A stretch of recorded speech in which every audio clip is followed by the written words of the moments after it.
Welcome to the Business Legends Podcast, where we interview business leaders and entrepreneurs so that you can learn from their success, become inspired, and meet the people that make change happen. I'm the host of the show, Reese Arlen, along with my good friend, Teresa Gitomer. Did I pronounce your name correctly? Yes, okay, all right. I tried. It's a tough one. No, that's fine. With heyRED Speakers Agency. So let's dig into it. What is heyRED and what is a speakers agency? What do you do? Well, heyRED, the name of my company, I named it because after years of people not remembering my name as Teresa, it'd be like, hey, no, hey, this is the hey reason. Red, This is the hey Red, from across a crowded room. They'd be like, hey Red. Hey Red. And so I thought, well, I'll name my company that. Yeah. And it sticks. It's very unique. Yeah, it's perfect. And when I tell people, it's like hey, like not the bale of hay. Yeah. Like hey. Right. Like hey. Yeah. And then the color red. That's so it just stuck. And this perfect. is a thing too. Yeah. In my lifetime, if I ever chose to do something else but having a speaker, I could Teresa. I could be like on the piano, doing heyRED piano solos, heyRED chocolate chip cookies, that type of thing. Well, we're gonna have to jump into that. Tell me about this cookie situation. So before the show, just so all our listeners know, you said this to me that you are the cookie lady. So what is this? Like you have my undivided attention. I want to know everything. Yes. Well, I have done a lot of volunteer work in the past, and part of it was at our local police station. And when I resigned from that group, the police officers loved my cookies, and there was always extra after the meeting. So I just got in the habit. It's like, hey guys, stop by my house on Friday, and they pick up literally a basket of cookies. Oh, that's and awesome. They're freshly baked. Yeah.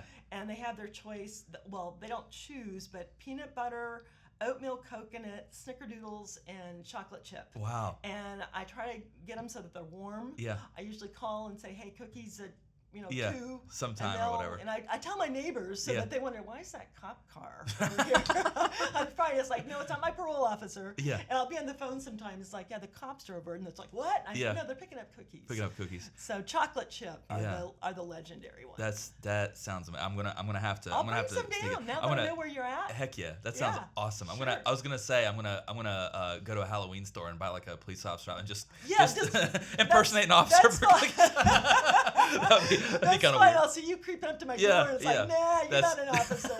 That's not a badge. Oh man, I just want a chocolate chip cookie. That's awesome. Exactly. That's tremendous. So how long have you been doing that for? Baking cookies 7 years. Wow, that's awesome. That's really cool. So I have multiple comments about this. So the first thing, before the show, you said it in the funniest way imaginable because you said, yeah, cops stop by my house every Friday for cookies. I was like, what is going on here? And then the second thing is, I bet your house is the best smelling house in all of the Southern Charlotte area for sure. Cool. Yeah. Oh, cool. And people know me as the cookie lady. They know I have heyRED speakers, but I drop off cookies to a lot of different people, and that's kind of what I'm known by. That's awesome. Yeah, what a cool thing to be known for. I love it. You're just the person that brightens up everybody's day. It is. Yep. And you'd think I'd given someone $1 million. Yeah. Like I brought some down to the place where I get my nails done, just unexpectedly, and oh my word, it's like cookies. So it's just fun. Yeah. I like it. That's really cool. That's awesome that you found. And I mean, I really want to commend you for that too, because I think that especially in these days, God, I was going to have a little tongue-in-cheek joke and say that might be the only thing that would make me want to be a police officer, joking, of course. But, I mean, in my opinion, they have the hardest job in the United States right now with all the craziness going on. Right, and that's one reason I do it. Yeah. People go, wow, weekly, every Friday, and it's like, that's the least I can do. Yeah. I really don't mind. And I'll have to say, sometimes it is a push. Sometimes my Fridays are really slammed. Yeah. But there's always a way to get those done. Yeah. And they're so appreciative. Consistency, the guys are great. That's awesome. And then the next thing that I was going to say is you undoubtedly live in the safest house in all of South Charlotte. Like I said, my neighbors love me. Yeah. In fact, I've got a funny story. Several years ago, I had an open house for the police officers on a Sunday, and it was around the Christmas time, and I had like cookies and stew and bread and like a full meal deal. Okay. Full meal deal. Full meal deal. Yeah.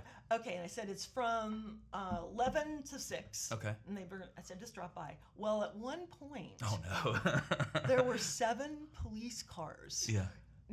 Outside of my home, up the street. Yeah. Whatever, and I didn't think about telling my neighbors. Oh no. That Everybody's worried about I you. had this event. Yeah. And I got phone, Teresa, is everything okay? Yeah. Is everything? And I said, oh yeah, I'm just having an open house. Yeah. So it's kind of funny. Isn't that's kind of a sad reality of perception too, though, because Yes. it's kind of sad to me that if you do have a police officer show up at your house, like, when I think about police officers and the blue line and the red line, so on and so forth, like I think about serve and protect. And so if a police officer's at your house, the perception is immediately like something's wrong or somebody's up to no good or something like that. Like, when I think that it should be more like, and I'm sure you've seen these videos where police officers have gone into communities and played basketball with the kids in local communities and stuff like that. Like, people shouldn't be nervous around police officers. You know what I'm saying? And absolutely. It's really a shame that I think it's like that. But and they're some of the nicest people on the planet. Sure. They get a bad rap, but man, they're just good people. Yeah. You're like in my fraternity days we call like the one of our fraternity brothers girlfriends, like the one that like takes care of us type of thing. It's a fraternity saying, but it's that you call them either like your fraternity mom or fraternity sweetheart type of thing, So you're gonna have the CMPD like what's called Albacan or whatever, and you're gonna be like the shining star in the middle, the cookie lady. Exactly. Well, it's funny because I know a lot of them in my area, and so when I see a police car, most people kind of like go back off. Yeah. I kind of speed up. Just keep speeding. Yeah, I mean, it's like no, because I want to see who's in it. I want to see, hey, wave. That's funny. Yes. I have a fun. I promise you we're going to talk about business in just a second. That's but fine. That's fine. I have a funny story about that. So I told you I drive a big red Jeep, and so I'm on. So this is about a year ago, I guess. And I'm driving down 77 South going into Charlotte, and three police cars merge onto Sugar Creek. Now, here's the thing. I drive a big red Jeep, and so I have big tires. And so when my speedometer says I'm going 70, and it did. It said it was going 70. I had cruise control set at 70. My Jeep is probably really going like 83 because the big tires or whatever. And so, these three police cars, they're in front of me. I see them merge on, and I'm like past them, and I'm like, I'm just looking over. I'm like, I wonder why they're going so slow. And so I get pulled over or whatever. And I was like, and it was just a funny situation because I believe that people are generally good-hearted people. Like, I believe people are good until they prove me otherwise, you know? And it was funny because I got pulled over, and she's like, why did you pass me? And I was like, I mean, I was just wondering why you were going so slow. And so I made her laugh. Oh, my word. And she's like, have a good day, get out of here. But oh, my word. Yeah. Oh, my word. That is so funny. Yeah, but it was just a fun situation. Along stories, I have one more cop story. Years ago, I got a ticket for failure to coming to a complete stop. Okay. Like at a stop sign or whatever. Yeah. No pedestrians, no school zone. It was like, oh my word. Yeah. So I had to go to school to get it off, so it's not on your insurance. Yeah, for sure. Okay. And there was about 10 people in class, and I was sitting in the front row with, arms crossed. It's like I didn't want to be here. Sure. And the instructor said, okay, now how many of you are in here because you ran a red light? Yeah. And probably 6 of the 10 hands went up. Right. And then it's like, well, how many of you were in here for speeding? Yeah. And the other 3 hands, went up. And it was like, well, what were you in here? It's like, I said, failure to come to a complete stop. It was almost like, if you're going to be in there, you better have done something you better big. have something worse, It was like, it was funny. Yeah, but, it's, I don't know. Those things can be funny, but it is what it is. Yeah. So how did you? So heyRED Speakers Agency. So I want to circle back to that. So we got the heyRED, but so Speakers Agency. So explain that to me a little bit. Yes. I represent 29 speakers. Okay. And my job is to get them gigs, to get them speaking gigs. I'm known as a gig getter. The gig getter cookie lady. That's awesome. The gig GGCL. I like it. The gig getter cookie lady. Yep. So I do outreach, phone, email campaigns. Okay. I have a certain amount of people that I've developed relationships with. Wow. I'm very active as far as networking. You saw Michael Urzek, Yeah. the Charlotte Area Chamber. I'm very active in that.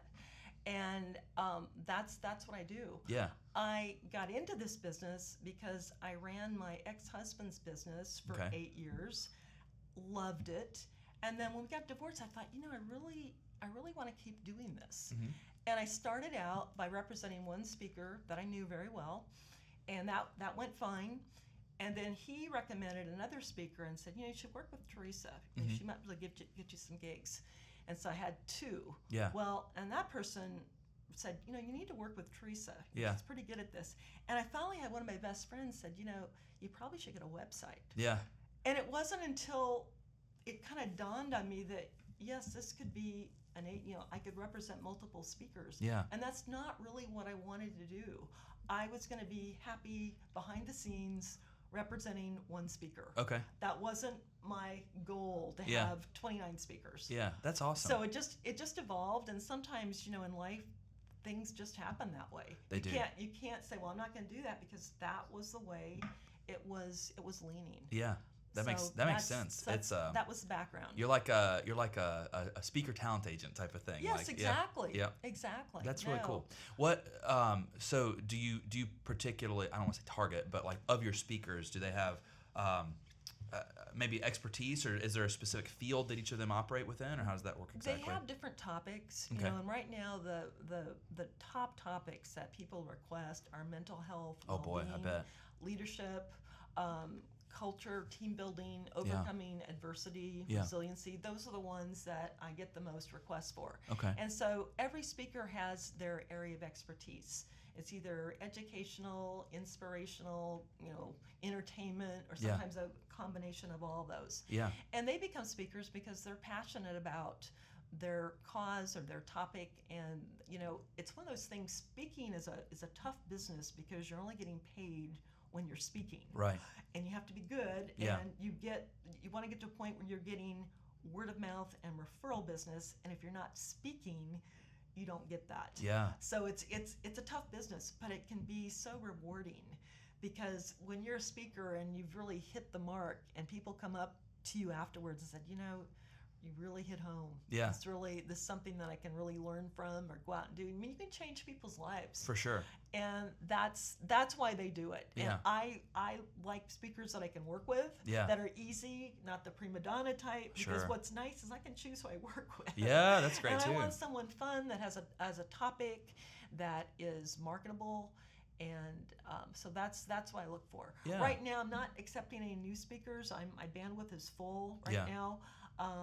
And that will probably change down the road, but right now I'm real pleased with what's going on. That's awesome. Yeah, I mean, I can only imagine. I mean, you're effectively dealing with 29 accounts, so Right, your email is you've probably received 45 emails. Right. This Well, amount of it's time. funny. I have 29, but it's not like I'm actively booking Sure. each one of them each week. Yeah.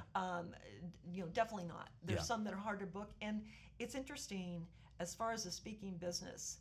September, October, January, and March are the big months. They're going to be really busy for speakers. Interesting. Those are the months that are the big conference months. So during the summer, there's not a lot of. There's obviously conference year round, but there's not as many. Sure. And so during the summer, it's a good time to network, good time to do Yeah. your outreach, email campaigns, and really get going so that you can fill your pipeline and get those events booked for the next year.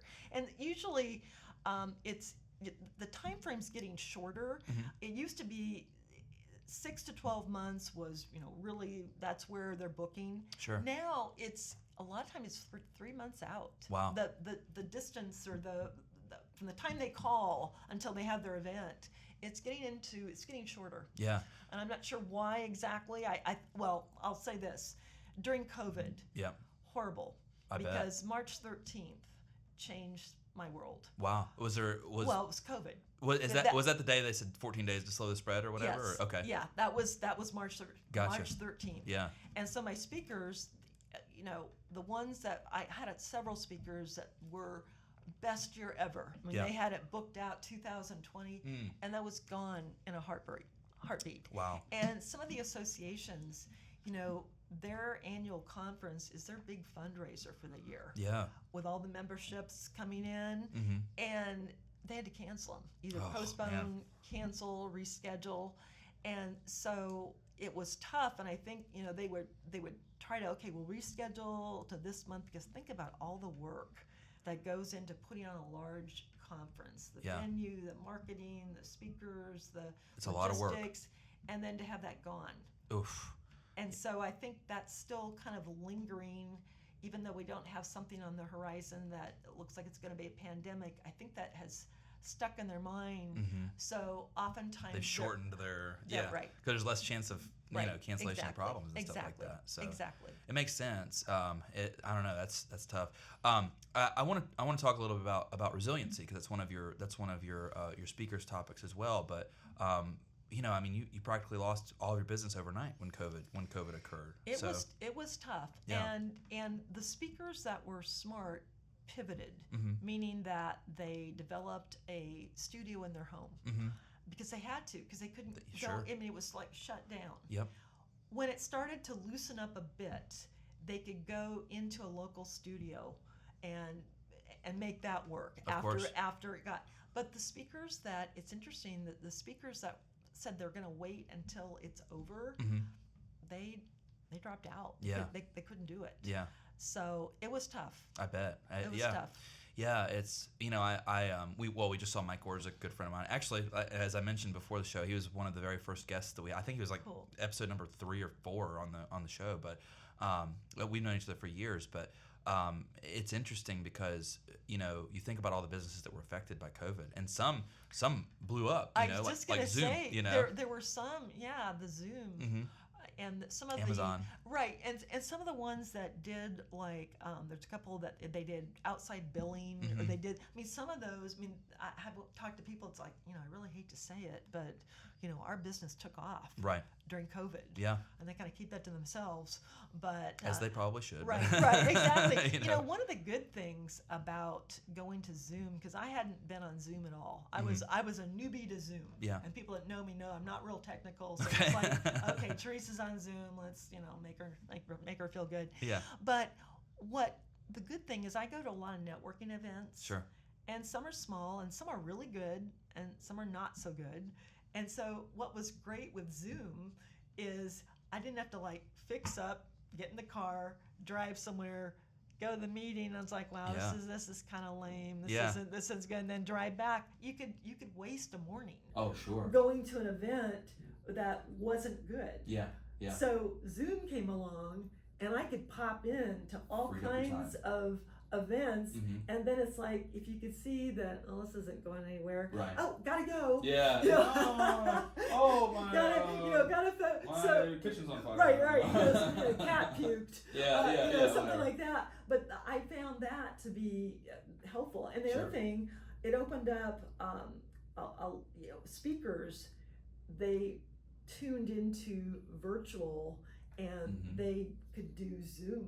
Yeah. And that opened up, and some of my speakers, they're still doing, I have speakers all across the country, and it's still cool because they can do a virtual event here in Charlotte for networking group, and that wasn't available to them before. They had to physically be here. Yeah. And you think about all the companies, I used to be in sales, and I think about the expense of getting on a plane, flying someone there for a meeting, for one meeting, and then flying back. I mean, it's really changed our world. So it's cool. Yeah, it's cool. Do you think we always like to talk about technology innovation? No. Oh no! All right, we'll stay away from that. No, you're gonna ace this one. You're gonna ace this one. Basic. Yeah. So do you think that in the world of speakers, do you think that it's gonna become more digitized than virtual, or do you think it's going to go back to in person? In person, definitely. Definitely. People. See, that wasn't. No, okay, I can do that. I can do that because they don't have the interaction. Yeah. I mean, think about it as a speaker. Would you like to speak into a camera and have people in little boxes? Yeah. And everyone's on mute because you don't want to hear the background, so you don't hear if they're laughing. You tell something funny. Yeah. And did they laugh? Yeah. Was that... They're muted. And right. Exactly. I thought that was really funny. Right. So it's hard. It was really hard for speakers to do a hybrid, and it still is. So they want to have Zoom. They want part of the audience that didn't want to come in live. So part of it's Zoom, part of it's live. Yeah. And someone asks a question, they have to repeat the question. Yeah. If that some people didn't hear it, like at home or live, and then you had to get where the camera is. You had to, you have this spot here, you can't move. It's really tough for a speaker to do that. Oh, sure. And some did it really well, but boy, no speaker wants to, that's not what they want to do. They want to be live. Yeah. No, I mean, it makes sense. I mean, What I often think of. Do you know Mike Mooney by chance? Yes. He was also on the show. Great friend of mine. Awesome Wonderful. person. Yeah. But Mike, first off, I love his speaking. Kate, I think he's a great speaker. But he is. He when he was making the transition into virtual and things like this, like we spoke a little bit about the process, the technology of it all, and things like that. But he's so animated. He's so good in person. He's like, and I remember speaking to him about this during COVID. He's like, I can't wait to get back on stage. But he's so good, and you just feel it's like a radiance of personality or something like this. Exactly, and that doesn't translate well. And think about it. Like I said, you want to be engaged. You want to have eye contact. You want to look at the audience. Yeah. And it's just really, I think of myself, if I was speaking, I would not want to do a virtual presentation. I wouldn't either. I met a gentleman. This would have been a couple of years ago, but he was developing a software. It was going to be kind of like a Zoom, but the way that it was being developed, and honestly, I have no idea where the process is of it now. I haven't spoken to him in years, but basically, it was designed to be like a boardroom Zoom. Okay, and so you had to be tuned in, and it was one of those things where it's like you have to have camera on, you have to have your volume, you have to have all of this, and so probably our lifestyles don't really fit that anymore, because I can't tell you how many times I'm on Zoom and I mute myself and start playing with the dog, whatever. Exactly. But something that I thought was really cool about this was the technology was it was designed to be like a round table. So let's just argue and say you and I are sitting across from each other right here, and then we have whatever Mike Orzik sitting there and Mike Mooney sitting there, or whatever. Right. And so as we're speaking, whenever Mike Orzik speaks, I'm going to hear it in my left ear, as a spatial audio type of thing, and you'll hear it in your right because he's sitting there virtually, if that makes sense. And then similarly, Mike Mooney's sitting here, and so if he speaks, it's something that's meant to draw your attention to that direction, and that's the way that it was meant to be. And the other thing that was interesting about it, so you think about these Zoom, how do you call like the video aspects of it, the video meetings, and everybody's just like on a screen, And the thing that I think a lot of people have had to get used to is the eye contact feature with the camera. So I'll be the first to tell you, I'm the worst at it, and that's one of the reasons I like in-person better too. But if you and I are on a Zoom call, you're going to be about here on my screen. So I'm speaking to you right now, but I'm going to be looking like that. You know what I'm saying? And you drop engagement that way. You can. So there is something that I found several years ago. It's called PlexiCam. Okay. And it's a camera that you can adjust. Yep. Up, down, side. Yeah. And I probably don't always have it perfect. Yeah. But it at least helps. Yeah. So that, because I want to be looking at that person. Right. And you can never really tell. It's like, I think I am. Yeah. Right. You're looking at the ceiling. Yeah. Right. That's fun. I'm gonna have to look into that because it drives me crazy for myself that I'm like looking like this and looking up there. But right. Because I was thinking about, I thought a cool technology would be like teleprompter technology, right? Because a teleprompter is camera through, and like you're looking through glass, you're looking directly at it. Exactly. And there's, it's funny. One of my speakers is an AI specialist. Oh, cool. And he's 28. He looks 14. and he's just. Let's not say who it is. No, we won't. No, I would say that to his face. Oh, okay, gotcha. And it's interesting because if I was, being more mature, I said, you're the perfect person to do this. Yeah. Because, and it's not saying, I don't know, pigeonholing someone, but he looks like he would be an AI specialist. I just had this mental image of him, like he's probably a skinny fellow, wears glasses. He's not. He doesn't work out. I'm sorry. Yeah.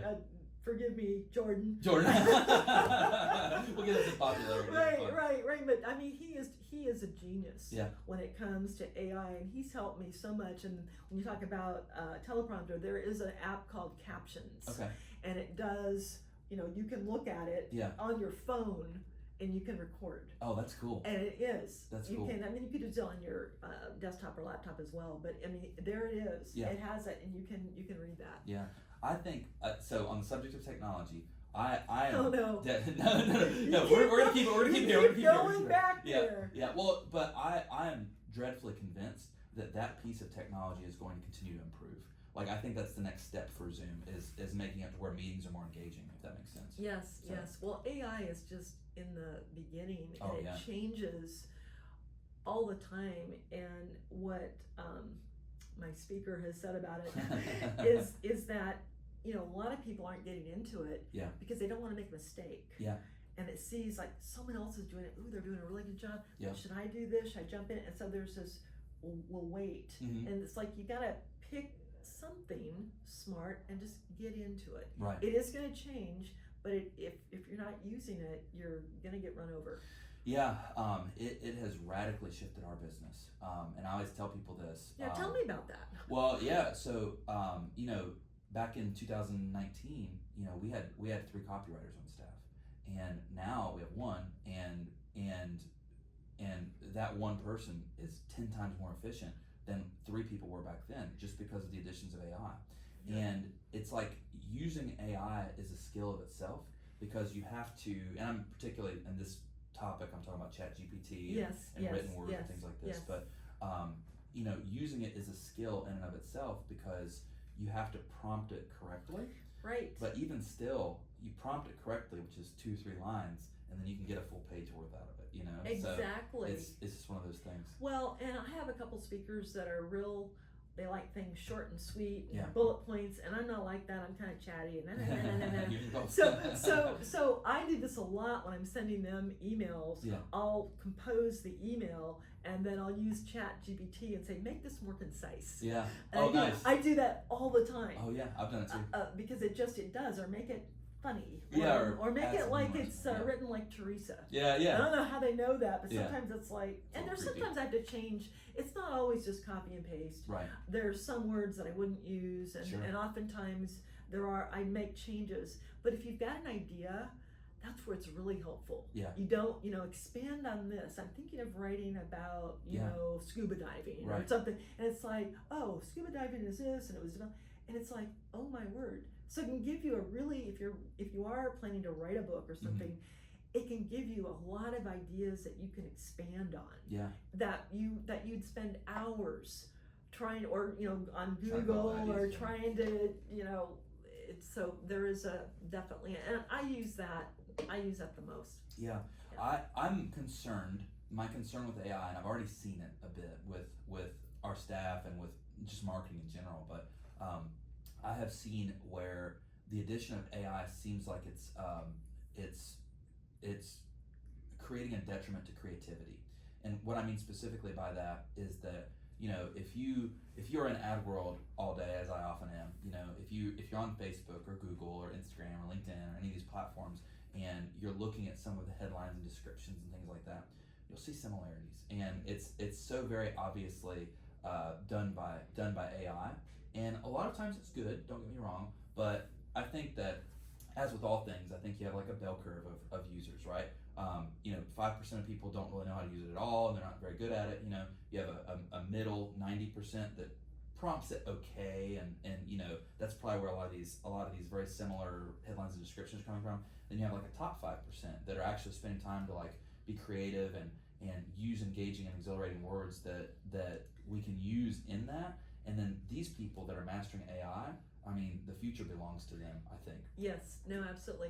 Well, along that same point, so much of the education today is online. Sure. I go back to college and get a degree. It's you take your tests online. I forget who I was talking to, but I said, how does that work? The open book, you're taking this exam, you have ChatGPT, AI, how do they know that you're not just copying off of that? They actually have some type of software that can out you, so to speak. Yeah. I thought, of course, they can tell when something's been AI generated. Yeah. I think it's so cool, because I was wondering how you get around that. Yeah, and I mean, I don't know. I think that for every step forward that we make, there's always, like, for every offensive step, it's just like a sport. For every offensive step that we have a defensive step. Yes, and so now, every single day, ChatGPT, for instance, since we're talking about that, is going to get better, and then our Yes. defensive mechanisms are going to get better for Right. detection. Exactly. So Exactly. It's a strange world we live in, for sure. It is. Go ahead. Oh, I was just gonna say, I never expected, when I started a long time ago, 8 years ago, doing ads and things like that. I remember sitting in front of a computer and saying, okay, I have this gym. We worked at several gyms back then. I have this gym, and I'm thinking about where is this gym? What's its unique marketing purpose or unique marketing advantage or something like that? And I'm sitting here thinking about it, and I think, what types of stuff can we do to make this really illuminate or take it to the next level type of thing. And now we can just kind of throw it into a machine and have it done. So it's great. It can be the question came up on the speaking podcast that I listened to. They were talking about speakers, crafting their talk. Sure. As far as, how much do you want to use AI is there to help, but you don't want to have your talk, I'm going to talk about this. Mm-hmm. What do you have, AI? And then just use that. Sure. It has to be personal. It has to be authentic. It has to be your stories. Yeah. So as a speaker, you don't want to take, don't want to take too many shortcuts. Sure. Because then it sounds like someone else. Yeah. And I can tell at this point too, if I get an email, it's almost like if it's too good. Yeah. Especially if I know who it's coming from. Oh yeah. I'm like, no. Yeah. So when luckily I one of the things we've always been good at is adapting and being agile in that sense. And so we actually used a form of AI. It was called Jarvis, and then it was called Jasper. This is before ChatGPT. So we've been using these AI tools for years now. And it was just really funny because my business partner, he's very succinct when he speaks and types and emails and things like this. And so, one day I get a page-long email from him, and I was, before even reading it, before a single word, I was like, well, that was generated by AI for sure. There's no chance it wasn't, because it's too long. He wouldn't spend time to do it like that. So.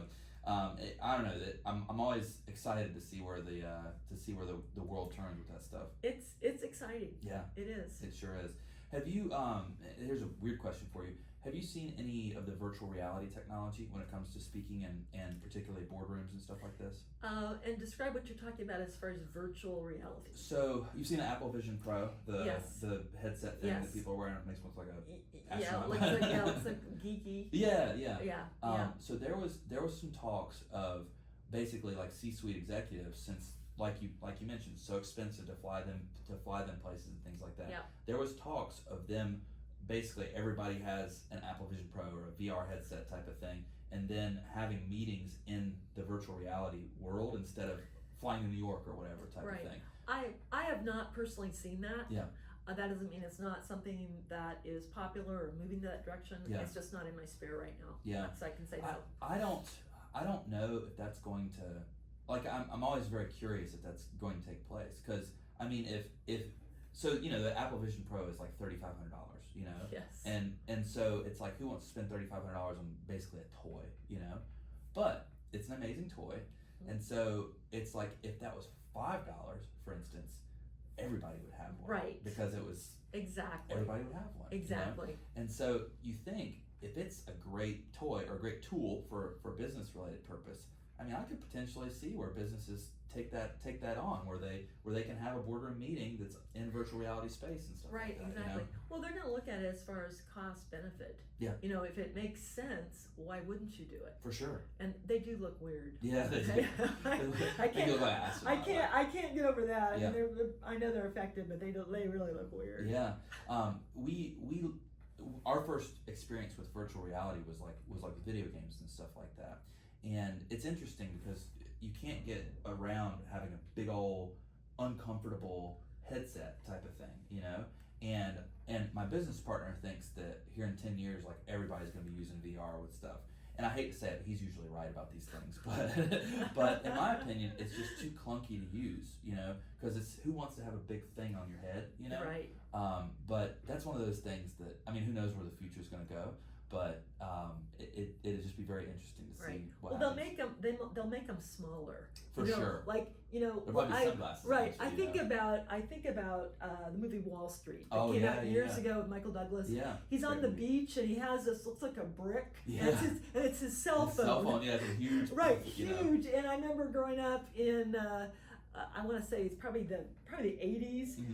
boy, if you have one of those little antennas on your car, Yeah. I mean, you were rich. Yeah, yeah. I mean, that meant The car that phone. you had a car phone. Yeah. And I remember that was like, oh, got a car phone. Yeah. He's got it going. Yeah. And you think about it now, I actually think they're overused. I do too. Because there's still that human connection. For instance, there is a movie theater and it's really cool. And you can sit in your seat and order, meals, and they come to you. You can put your credit card in. Well, for someone like myself who wears glasses, if you don't have your glasses with you, you're out of luck. Right. Because you can't read the menu. Yeah. You certainly can't put your credit card in. Right. And it's like they need to tell you that. It sounds so cool. Yeah, you can order a meal, and you're not thinking about what that process is. Yeah. It's just like in some cases, grocery stores, you cannot take advantage of their sale unless you have a coupon. Right. And they're digital. Or like the card or whatever. Right. Yeah. And so it's like, well, everyone has a phone, but what if you're older and you don't? Yeah. To me, it's not fair. There should be options. It is great. It is more, obviously, age is a factor as far as how much you're going to know and use. But it should be something that's comfortable for everyone. And you shouldn't feel like an idiot if you don't know how to do that. And I just think I think it'll sway back a little bit. It's always going to be there, but I just think it's it's gone too far. Yeah, I agree. The thing that you immediately made me think of, I went out to dinner last Saturday, and I won't tell you the restaurant because I'm about to speak ill, but and I love the restaurant. It's one of my favorite restaurants, but they don't have a paper menu. It's a QR code. Oh. And the thing, it's one of my favorite restaurants too, so that's why I'll tell you later. But anyway. Yeah, I was just gonna say, you're making you got it off camera. You gotta tell me. It's okay. I'm just not telling you because right, exactly. So it's a great restaurant, and even for me, and I would argue and say I'm pretty technologically inclined given my line of work and everything, but the thing that irritates me about that is not obvious. So I can very easily pull up my phone and do a QR code and scan it and things like that. This is what irritated me about it, is that I'm sitting here looking on my phone and trying to figure out what I want to order and whatever, and I'm on my phone. And so I'm very big on, like, if I'm out to dinner, I'm out to dinner, like I can leave my phone in the car, right? Like I don't need it, right? And so it's also like bringing you back into that virtual world when I'm out and about for an experience that's away from that stuff, No, that's a great point. Yeah, and it was funny. The girl I was with, I was talking about. I was like, isn't this silly? Because if I was just let's just argue and say that QR code's not there, right? But let's just argue and say I have a paper menu right here, and I'm messing around on my phone, like while we're here on this date, that'd probably irritate her, because it's perceived as a rudeness, Of course, of course. No, I think. Well, this is the thing too. I love it. Maybe you have a menu to start, which again, you can't. I like to look at a paper menu. In fact, I'm probably old school. If someone sends me a newsletter via, email, usually, unless it's something I'm really interested in, it's like delete.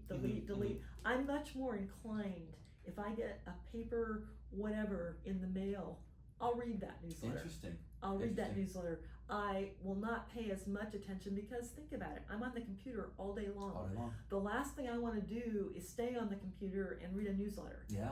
So I think it's gone too far there. And the other thing is, okay, so maybe they have the paper menu in the beginning, but now when you go to pay, they're going to come over with this card. And this is the thing. Again, for me, I'm not technologically on the edge. Right. I don't like to feel stupid. Yeah. Oh, sure. You don't like to feel like, okay, do you tap it? Do you slide it? Yeah. Do you stick it in? I mean, it's like, where'd that come from? Right. So it's like nothing. I mean, think about it. Go to like a fast food. Not gonna mention names again, but it's like if you don't know what you want, going up, they'll say, "Oh, can I take your order?" Yeah. And it's like, okay, you haven't been to the menu board. Right. Yeah. And so it's like, how does that happen? I mean, they used to at least hand you a menu. And it's like, if you don't know, then you feel silly because you're backing up traffic. Of course. If you're trying to, and it's like, what kind of dressing? Well, you have ranch, but they'll rattle off 6. Yeah. And it's just like, it's gone too far. I like a paper menu. Yeah. Yeah. It's so funny because it's like from the outside in. you almost think about it as like a technological regression, because we've gotten to this point where we have the technology to be able to scan it and whatever. Right. But now we're seeing the not third party, but we're seeing like the side effects of these things. It's just like the paper menu. Like Right. if I'm doing this on my phone, even trying to figure out what I want to eat, like that's not a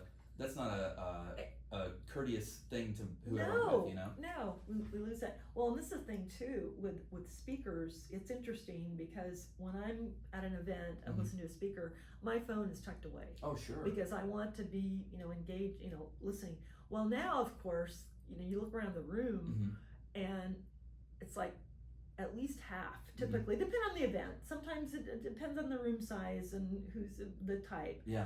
But in a big conference where you have hundreds of people and they're not, you're going to see a bunch of people on your phone. And this is, I think, sometimes people are even taking photos of the speaker. Right, exactly. Yeah. Well, this is the thing too.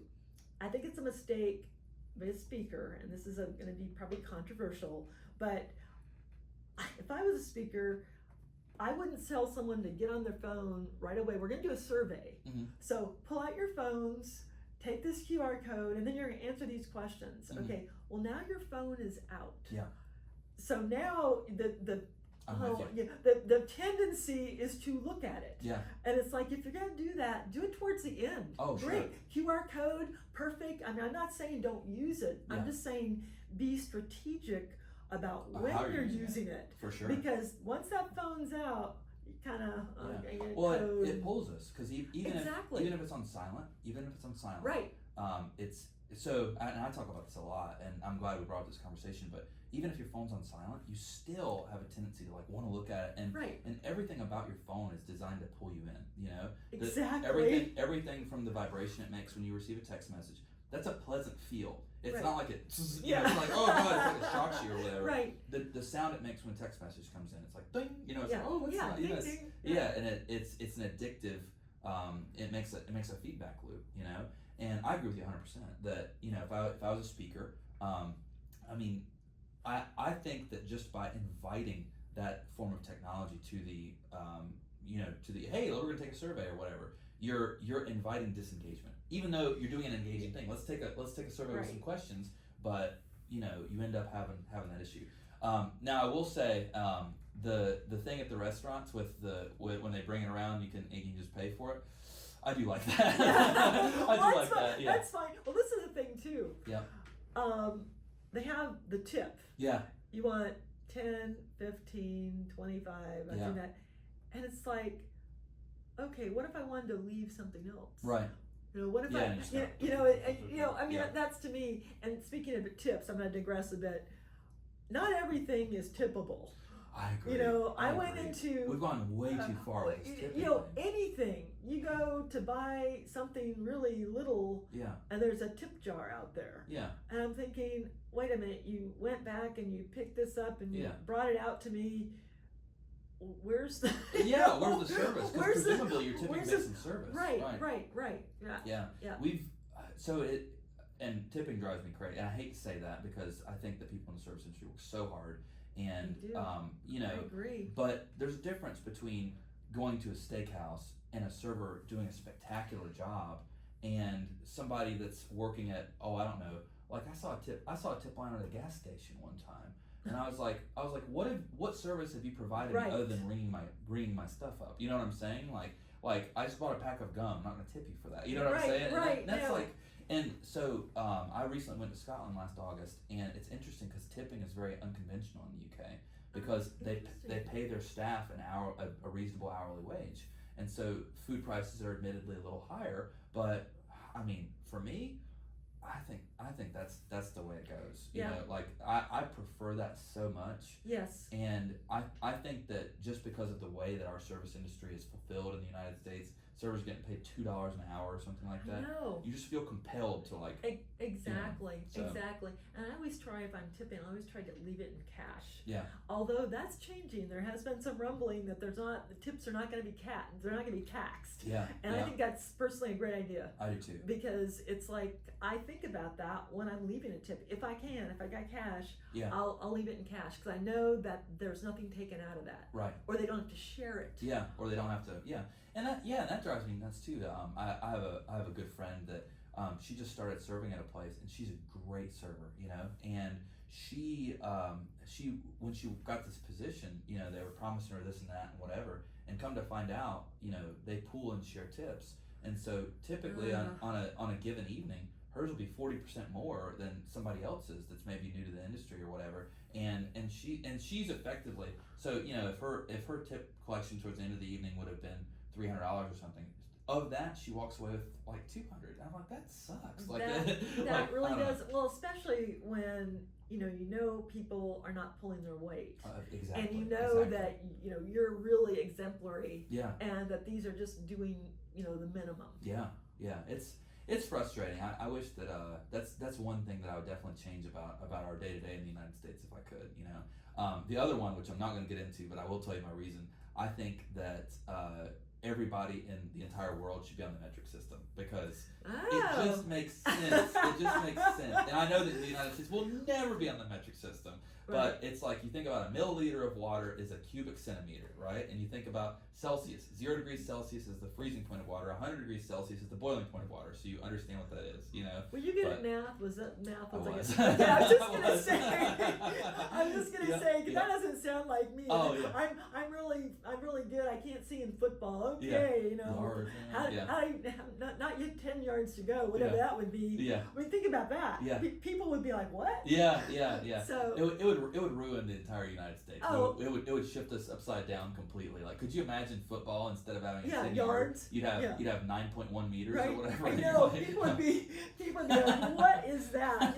Just think of the things that are done in that without the metric system. Oh yeah. Well, I'm not going to fight that fight. No. Well, like I said, being a little runner, but a slow runner, I do know, at 5K, 10K, I get that just because I've done it enough. Sure. Yeah. But if someone said it's 80 kilometers, I have no idea what that is. Yeah. Because I'm not like in the mind. You're like, whoa. Yeah, exactly. You're like, it's like 10 feet. I don't know. Whatever. Yeah, No, exactly. It's one of those things. So, heyRED Speakers Agency, we are running out of time here. So, I guess you're not taking on any new speakers. I'm not. So, what what's next steps for your agency? Do you think you're gonna get some more talent agents, so to speak, and represent more folks? Right now, it just depends. Okay. I'm not actively looking. Okay. If people, I'm not taking on different speakers, but I'm always looking for places for my speakers to speak. Oh, sure. So even if it's a small networking group or internal meeting, I've got speakers, local speakers, some that are emerging speakers that would love the opportunity to speak. And so it's not just the main stage keynote in front of 1,000 people. I have people at all different levels, and about half of my speakers are in the Charlotte area. Oh, that's awesome. So anyone that's listening to this that's thinking, I have a meeting coming up and I can't afford a big time speaker, please get in touch with me because I can help, and I'm aligned with other agencies as well. So I have a certain number of speakers, but if they wanted like Peyton Manning, I could hook them up. Oh, that's awesome. Right. That's so awesome. so really, well, I want Peyton Manning. Okay. Peyton Manning, exactly. He's up there. Yeah. But no, that's where if someone was looking at, this is good. Oh, hi, Jessica. That would be helpful. Awesome. Cool. Yeah. Well, we always like to close out Business Legends with a fun question. Okay. So this is my fun question for you. All right. So you can't choose any of the 29 speakers that you work with, okay? So that's going to make it easy. So you have to choose. So if you could listen to anyone speak, alive or dead, who do you think it would be and why? See, I'm thinking my mind immediately goes to entertainers rather than speakers. Yeah, that's okay. That's okay. Okay. Elton John and Billy Joel. Elton John. Whoa! Because I play the piano. Okay. I've had 10 years of lessons. And that's another thing that I do. A lot of volunteer work with that. Wow. But no, both amazing piano players. I've seen them in concert together a couple times. And I love piano music, obviously. Yeah. And so those, they're... Okay, so now speaker-wise, Ronald Reagan. Okay. Just because he he's really funny. If you watch, if you watch film, and he had such great one-liners. Oh yeah, they just come out of nowhere. So smart, and I tend to like funny. Oh yeah. So that's awesome. So he would be Elton John, Billy Joel, entertaining, and then Ronald Reagan as far as a speaker. Those are good choices. Well, thank you. We can get two of them, but the third one, unfortunately, may he rest in peace. Yes, exactly. That'll be good. Well, Teresa, thank you so much for your time. Yes, and, my pleasure. Congrats, you're a business legend. So okay. Yep. Thank you so much, great. Reese. Okay.